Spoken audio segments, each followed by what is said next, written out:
Absolutely.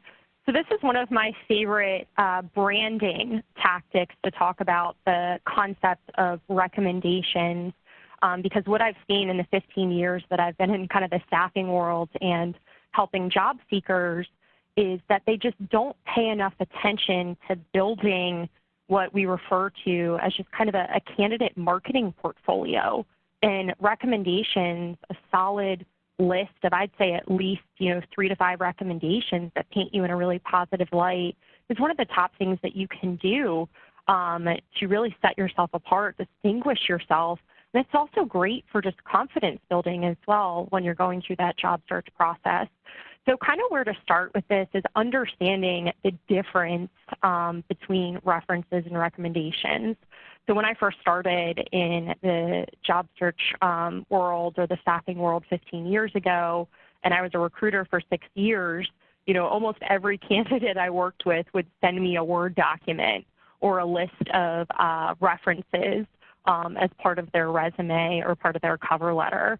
And that's still good to have, kind of that list of 3 relevant people, to provide as needed. Although what we are now seeing is that many companies are doing employment verifications, and that's the extent of it. They're no longer asking for that list of references to call and check. Whereas recommendations, you can consider this your ongoing list of testimonials. One of the big best practices that I recommend is doing, an annual career and branding audit, maybe just time that with New Year's, right?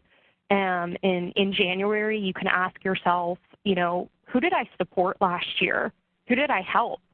Where did my work benefit? Did I train or mentor someone significantly?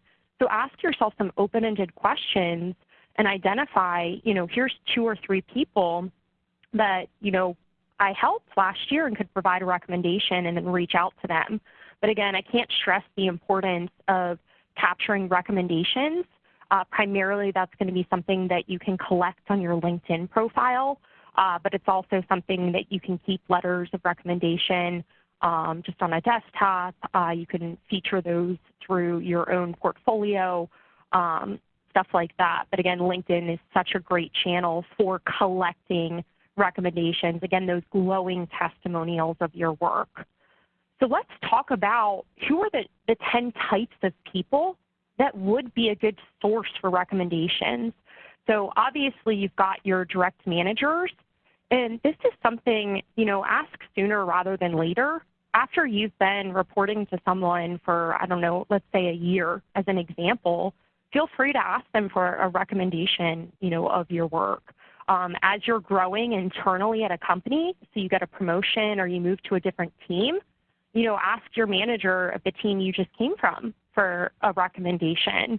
So again, don't just wait until 8 years later where you're doing your next job search, because one of the things you also have to keep in mind is that the recommendation, it's going to be better and more detailed and more accurate if you're asking it real time, if you're getting feedback while your contributions are fresh, and that applies to all of these folks.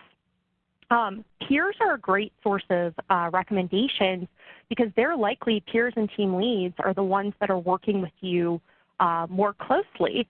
So again, ask yourself, who have I, worked with for a considerable amount of time, who has seen, the contributions that I've given, the work that I do, who can speak to soft skills, your work ethic, your sense of urgency, things of that nature, and make sure you don't overlook having a strong recommendation from a peer. The number 3 source is just end clients, right? So a lot of you might be working on projects or applications for an end client. So who is that person? And, if allowed, definitely ask them maybe after you deliver on a big project for them, for a recommendation. Number 4 is also overlooked, but it's so important for anyone who's interested in the leadership and management path. But just ask yourself, who have I trained? Who have I mentored? Who have I directly managed? And definitely get, at least one recommendation, because, with our clients that are interviewing folks for management roles, it's just as important the feedback from the people they directly managed as the feedback from their director or a line of level manager at the same level. So don't overlook the folks that you've trained, you've mentored, you've directly managed. Number 6, if you're active with a local meetup group, user group, conference, anything of that nature, and you've contributed, feel free to ask them. So one quick example here, I attend the local SQL Saturday every year. It's an annual event. It's free, where folks can go get a full day of learning on just different data and business intelligence, data science concepts. And so I met, a student recently who was one of the top volunteers for that event. He was the representative from the college where it was held, and he was telling me how he doesn't have any recommendations, and he's like, I'm not sure who to ask. And I was like, you have been an amazing contributor to this event. Ask the volunteer director to write you a recommendation. So again, think to yourself, what involvement do I have in local organizations, and who, again, if you've contributed, who could write you something of that nature. Number 7, this kind of goes hand in hand with number 6, but, are you involved in any technology for good type initiatives? So the greater DC area has their annual project management day of service, right?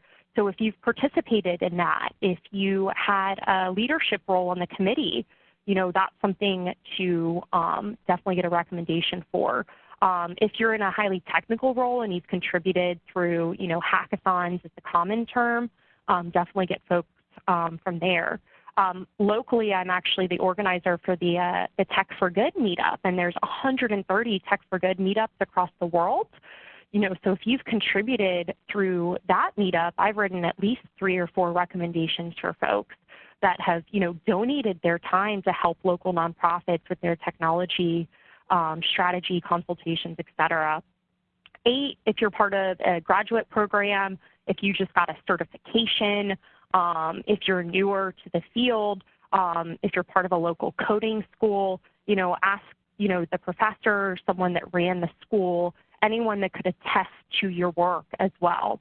Internship manager, so again, hand in hand with professors, especially if you're earlier on in your career, what project-based work did you do as part of your program, and who could speak to your skills and write a good recommendation. And then lastly, if you were active with any, academic clubs, getting a recommendation from them. So when I was in college, I was really active with the Relay for Life for the American Cancer Society. I was the donations chair. So I had gotten a recommendation from kind of the main organizer of that committee. So again, hopefully this is kind of a good list for you, and you can think of at least, 3 to 5 people that could write you a recommendation today. And again, doing that exercise, that reflection once a year, and asking yourself, who did I help in 2019? Writing a list of those folks, and then, approaching them for the recommendation is going to be great. So we talked about a lot of this, but when can you request? Again, kind of the major opportunities after you deliver on a major project application, as you're leaving an organization, as you're being considered for an internal transfer or promotion. Also just during, performance reviews, that if you get a glowing performance review, take that next step and say, I really, really appreciate this feedback.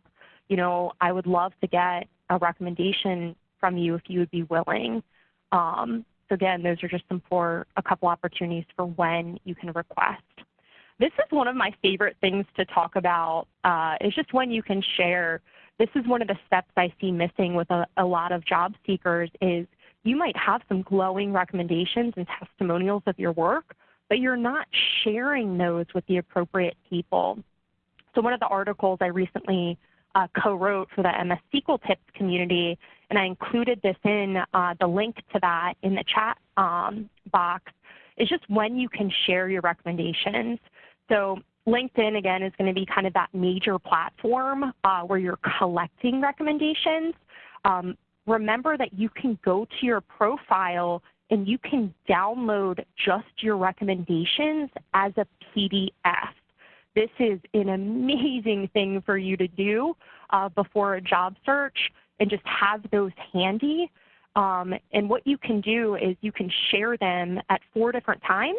You're not going to share them at all of these times, maybe 1 or 2 times, but download those, and then in your application, if there's an opportunity for you to upload multiple PDFs, you can, attach those and say, I've attached some recommendations of past managers, coworkers, and end clients. That's something you can just simply leave at that. After you have a conversation with a recruiter or, a talent acquisition specialist is the other common name for a corporate recruiter, you can send it to them. You're probably going to be sending an updated resume, after you have a conversation. Take it a step further and attach your recommendations as well. And again, simply put, I've attached some recommendations from these sources and kind of flush out who those sources are. You can also print and bring with you to an interview. You want to obviously have copies of your resume, your portfolio, but part of that should also be, what else can I bring with me that will communicate my credibility? So maybe you have a non-proprietary writing sample. Maybe you have soft copies of awards that you've won, technical assessments that you've done. I love that on Indeed you can take skills tests. You can bring copies of those. But again, the biggest thing that you can share that most people have access to is that PDF of recommendations, and you can provide it to the interviewer at the end of the interview. And then if you forget to do all of those things, no worries. You can also send a thank you letter, which is a best practice, or an email, so it gets there real time. And that's also when you can kind of include your recommendations in that as well. And again, if you want some additional material on specific scripts that you can use, you can visit the link that I shared, or just Google MS SQL tips and recommendation best practices. So kind of as a summary, 5 best practices, and we talked about most of these, but providing relevant references, this is a big one, or recommendations. Think about, what jobs am I going for now, and then solicit recommendations from people that will be able to speak to your relevant skills for those types of jobs. Always give your folks a heads up if you're going to be listing them as a reference, and when you're providing them. Even if you're providing a list of recommendations, the manager, the HR specialist, or recruiter might follow up with them. So good to just kind of give them a quick heads up. Also educate your references. What would you like for them to hit on, right? So say you're pursuing a program management role, and it's for, this specific type of healthcare program. Once you identify someone who'd be a great recommendation, let them know, I would love if you hit on this specific program that I rolled out for you. So again, kind of give them a little bit of guidance if there's something specific you would like for them to hit on. Always show appreciation. When someone writes you a nice recommendation, a thank you really goes a long way. And then lastly, one of the themes of this presentation was just leverage them. Don't wait to be asked. This is a huge branding differentiator for you, so leverage them, provide them at some point during the process.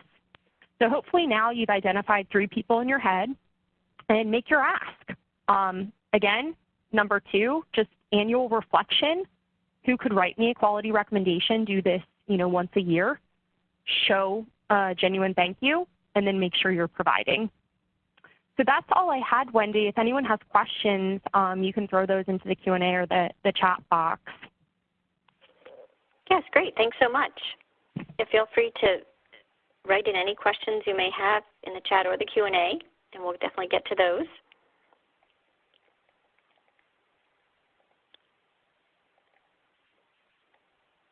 I can go through a few reminders, and we'll look back to see if anyone has any questions. The PDU code for the webinar will be sent to you via email. And if you would like to become a premium member of the Great IT Professional, please visit our subscribe page at greatpro.org/subscribe. Premium membership is $199 per year. It does allow you to have unlimited anytime access to the vast library of content, which includes 1,000 free PDU hours.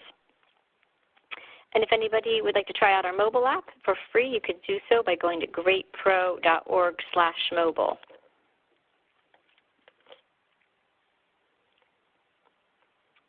I don't see any questions at this time, but Erica's email is on the screen, so if you do think of something that you'd like to ask her personally, or you think of something later today or in the days ahead, please feel free to reach out at ewoods@apexsystems.com. You can find her on LinkedIn as well.